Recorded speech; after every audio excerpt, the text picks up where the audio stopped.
So let me tell you about the time that I knew that car ownership was completely out of hand, right? So I'm hanging out with one of my boys, and he's telling me about his girl.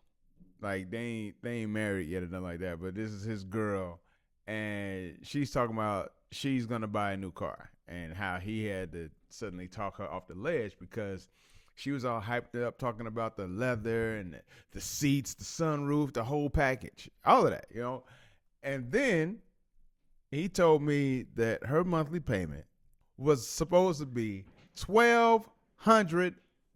And I'm just like, 1,200? What are you getting a house? You getting a house? Is that a house? Because I won't be that transparent, but I'll let you know that ain't far from what I'm paying for my house. I mean, hell, at this point, financing a car is like taking out a second mortgage on your house. So that's just the long and short of it. And don't even think about fixing it yourself because everything is behind a dealer only locked software paywall or something like that that's keeping you from doing any repairs on your vehicle unless you pay a hefty fee. So then you got that, overpriced repairs, and subscriptions to features that are already in the car that probably should just come standard. We kind of talked about that a little bit already. But today we're going to break down how we got here, why car ownership is becoming a luxury, and what you can do to avoid getting finessed by the auto industry. Fingers crossed.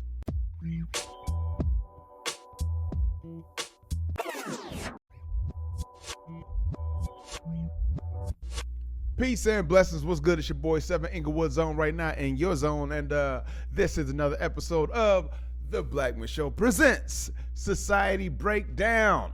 And today we are breaking down what it takes to own a vehicle in 2025 and beyond. So let's get into this whole thing. Like, is this whole thing by design? Yes. You got car payments, you got fixing your car and any alternatives. All of that is seeming like it's set up for you intentionally to fail. If it's set up that way for you to fail and you're failing, then that means the system is working exactly as designed. You dig? So our first question up is, why are car payments higher than ever, right? And I'll just say, basically, it is a shift to forever financing. Forever financing. I think that's probably, I wouldn't doubt that somewhere in some automotive corporate office or something like that, somebody is sitting there saying, hey, let's introduce a new term called forever financing. That way, anything that they need to get from the vehicle or anything that they need to have, they'll have to pay us to get it. And even if we don't provide it, they'll still have to pay. We get paid regardless. I think. I would imagine. I don't know. Maybe they're not saying that, but that's what we have right now. I mean, if you were to look up vehicles right now, go ahead, do your Google. You do it. You. Look up the average price for a car payment. A new car payment right now, the average price is somewhere around $750. Let's round it up. $750. $750 for a monthly. Now I get sure, and so for some used vehicles, it's like 500 or 550. So let's say 550 for used vehicles, 700 for $750 for new vehicles. And why is that? Because car companies stopped making affordable models. I mean, SUVs and luxury vehicles, they dominate the market. And with that, you have very few options. They're not making as many coupes and sedans and, the vehicles for people who are just looking for a basic, reliable beater. Just something to get you from when was the last time you seen a commercial for a Toyota Corolla or a Camry? When was the last time you saw that? Remember when Camrys was hot? They used to be hot back in the day. Not no more, but you know, there was a time. Altima. You don't even see the Altimas or the Sentra commercials anymore. Y'all let me know. Do you see them actively? I see a lot of Tacoma, a lot of Pathfinder, a lot of Range Rover. I see more Range Rover commercials than I see for a Tacoma or a Corolla. And another thing keeping the prices high is the fact that manufacturers are limiting the supply of vehicles that are out there. So if they limit the supply, well, guess what? Oh man, there's only like 12 of these. I guess I gotta raise the price, guys. I'm so sorry. It's just supply and demand. Hey, keep those other ones back. Keep those other ones back. Shh. Same thing, just like with diamonds, because diamonds are not nearly as rare as you think they are. Look and Google that as well. But just like diamonds aren't nearly as rare as you think they are, the same thing goes for vehicles. But manufacturers, just like people in the diamond industry, limit the supply of vehicles, limit the supply that's out there, so that way you have to pay a premium to get the ones that you want. I mean, it's typical man-made inflation. I'm sorry, did I say? I mean, supply and demand economics. That's what that is. It's supply and demand economics. That's all it is. And so, you know, in turn, these dealers are charging market adjustments. You know, basically just using that as an excuse to overcharge you, the consumer. And another thing that's making the prices high is the fact that the interest rates are screwing over the buyers. I mean, in 2020 alone, right? Interest rates were about 3% on average on vehicles. In 2025, so far, some of those are hitting between 9 and 12%. That means that the same car now costs thousands more over time. And between the price hikes and forced luxury add-ons and rising interest rates, buying a new car feels like you're taking out a freaking college loan. And woe be to those who decide to buy their new college graduate a car before they go, and now they got to pay their college tuition in addition to car payment. Way to go, Dad. I can't wait. But that's not even the worst part. With the taxes and tariffs that are going into play later on this month, what the current administration has set into place, that means, and you can Google this, that means that every single part that goes across the border costs an extra 25%. Think about that for your vehicle, because very few parts of whatever vehicle you drive are made in America. So I'll just leave that right there for y'all to marinate on, if you will. On top of that, you can't even fix your vehicle. Fixing your own car is becoming impossible. It used to be you could just pop the hood, swap out a part, keep it moving. You know what I'm saying? Now, most of these modern cars, and especially anything I'll say made after 2020, requires a dealership software just to diagnose basic problems.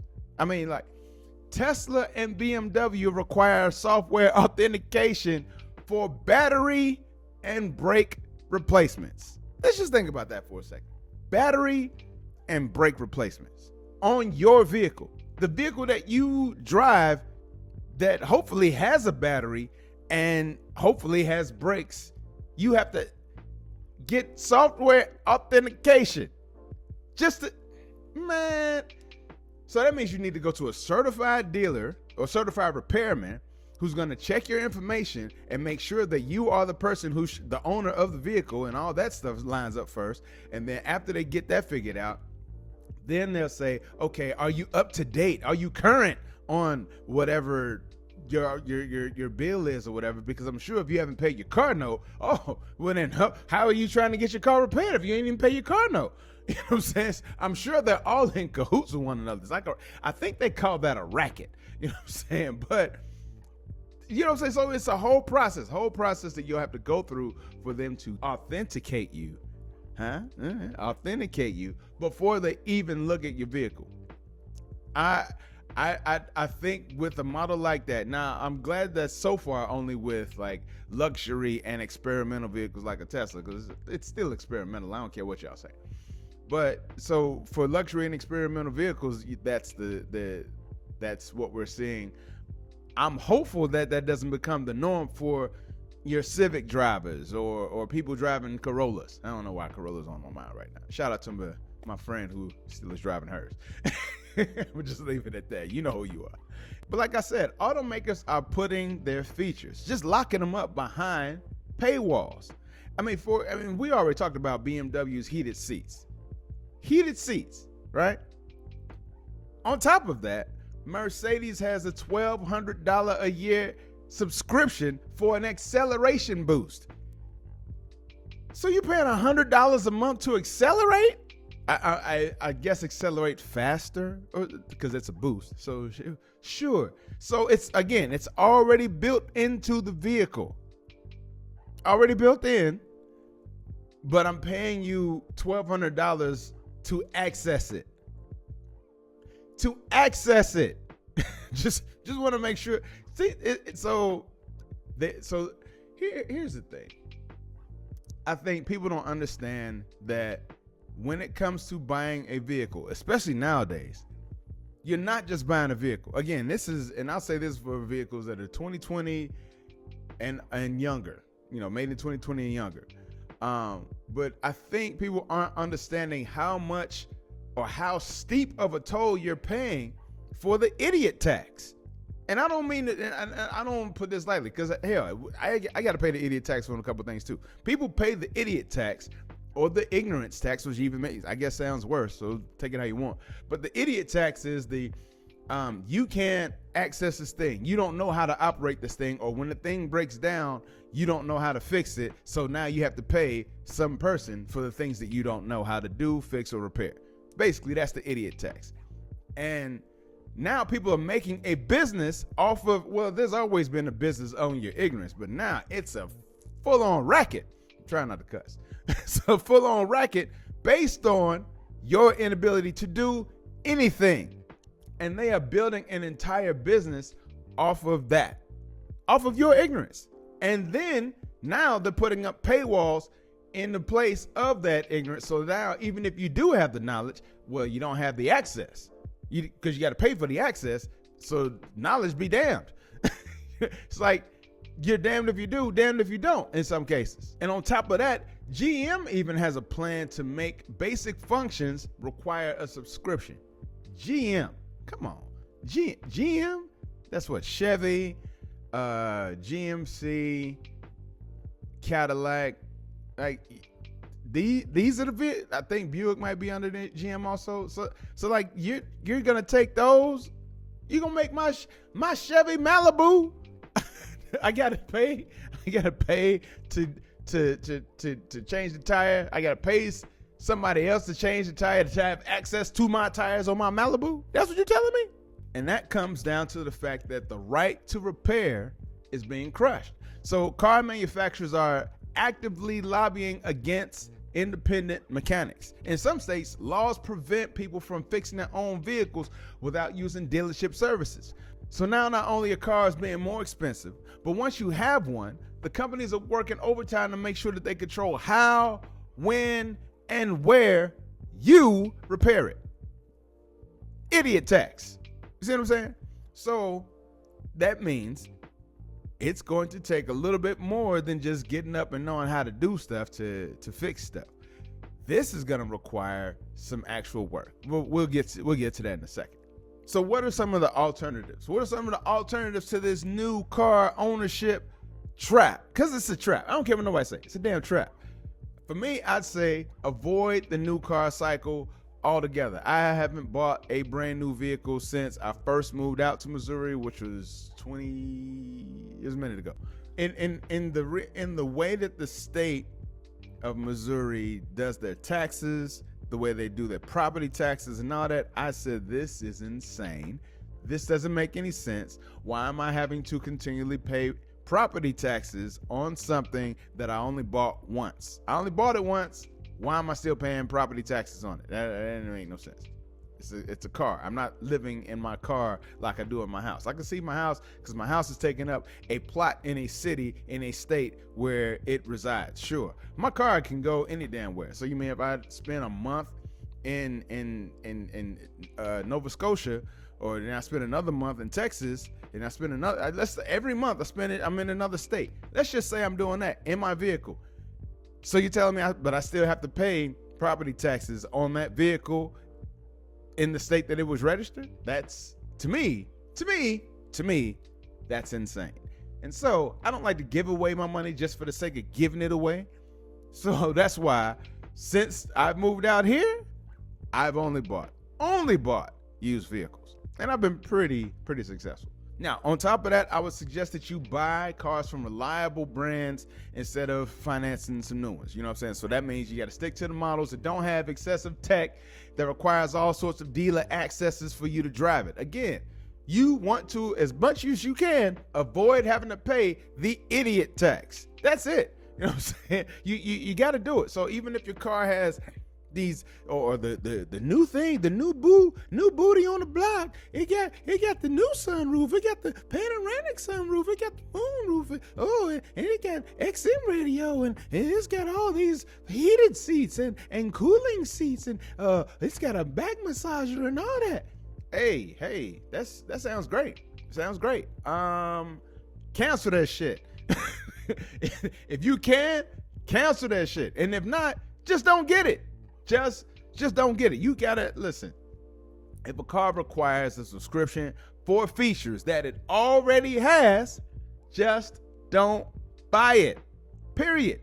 You know what I'm saying? Public backlash works. Look, BMW actually canceled their heated seat subscription after people refused to pay it. Trying to keep from cussing. So I'm just saying, support the right to repair movement. You know what I'm saying? You got to support laws that protect car owners and independent mechanics from corporate control. Look for vehicles that allow user-friendly repairs and aftermarket parts. On top of that, make sure you get a car that is reliable. Stop going for cars that break down. Look at the history of the company that you are, of the vehicle that you're looking at, in addition to the car. Because I know a lot of people get caught up in the, look, that's just like the such and such that somebody was driving on the thing that I watched. Who cares? Stop trying to drive for the Joneses and drive for your Joneses and drive for yourself and your family and your financial situation. Stop trying to live outside of your means. I think that's where a lot of people get twisted, because you're not just paying for the vehicle.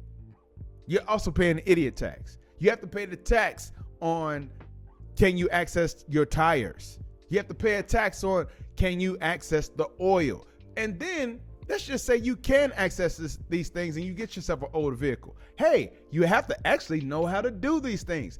Know how to change the tire, know how to change the brakes, know how to change the oil in your own vehicle. So that way you're not left paying, what? Say it with me, the idiot tax. Don't pay that. Don't pay the idiot tax. You know what I'm saying? So as much as you can, avoid that. I mean, the key is to make sure that if you do buy a car, you're not setting yourself up for a lifetime of forever financing. You dig? You don't want to be paying a lifetime of debt and dealership dependence. You don't want that. You know what I'm saying? So as much as you can, try to avoid paying the idiot tax. You're going to hear it a lot. I've said it a lot, and I'm going to keep saying it. Just don't pay the damn idiot fee. I mean, look, because the bottom line is car prices are high on purpose. Manufacturers and dealers are milking the buyers. DIY repairers and just repairs in general are being restricted to force people into extensive dealership services. Subscription-based car features are a scam, but public pushback can stop it. Remember that. But that means that you have to do your part. You have to get up. Go register to vote, because I know a lot of y'all ain't registered. Go register to vote. Then when it's time to vote on things to keep the automotive industry and lobbyists and politicians from preventing you from being able to repair your own vehicle. And that's what it's coming down to, especially with the current administration that we have in play.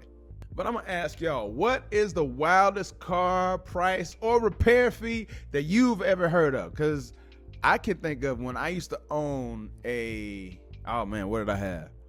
I had a Volkswagen Passat. Love that car. Loved it.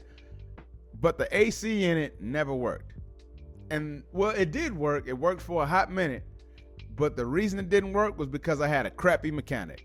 And I kept paying the idiot tax. Because it's a Passat, I'm like, well, I mean, it's a Volkswagen. I'm like, well, I know if I go to the dealership, this is going to cost me extra money, so I don't want to do that. Let me go to James down the street. And James down the street said, I got another one. Idiot fee. Actually, his name was Omar, but I ain't going to get into that. I'm just saying, no. I ended up having to pay way more than I needed to get my AC fixed, which when I took it to another mechanic, I found out it was just the door. It was just the door. The door in it inside was broken, and he fixed it with some super glue. I BS you not. He charged me like, I think he charged me like $50. He was like, I don't know what any other guy's been charging you, but this is all it took. Just got to get the door fixed. I fixed it with some super glue, $50. Worked until I got rid of the vehicle. Yeah, I paid probably a couple $1,000s to Omar to get my AC fixed, which never got totally fixed. It was never totally fixed. It was always just kind of okay, look, but it was never totally fixed. Thousands of dollars ended up going to Omar, but then I ended up getting revenge. Maybe if y'all want to know how, I'll tell you how I got revenge. But I got revenge in a great way. Anyway. But y'all let me know it down in those comments below. What's the worst price or repair fee that you've ever seen or heard of? Let's see who got it the worst with this dealer nonsense. And if you found this breakdown helpful, hit subscribe. No monthly payments required. I promise. Next episode, we're going to be talking about why your digital life isn't really yours, in addition to some other things that's kind of going on in society. But you just stick with your boy. Just stay with your boy. I'm going to keep you informed. You dig? Anyway, this has been your boy 7 here on The Black Man Show presents Society Breakdown. But that's it for today. Y'all be safe and smart out there. And as always, peace. And I'm out.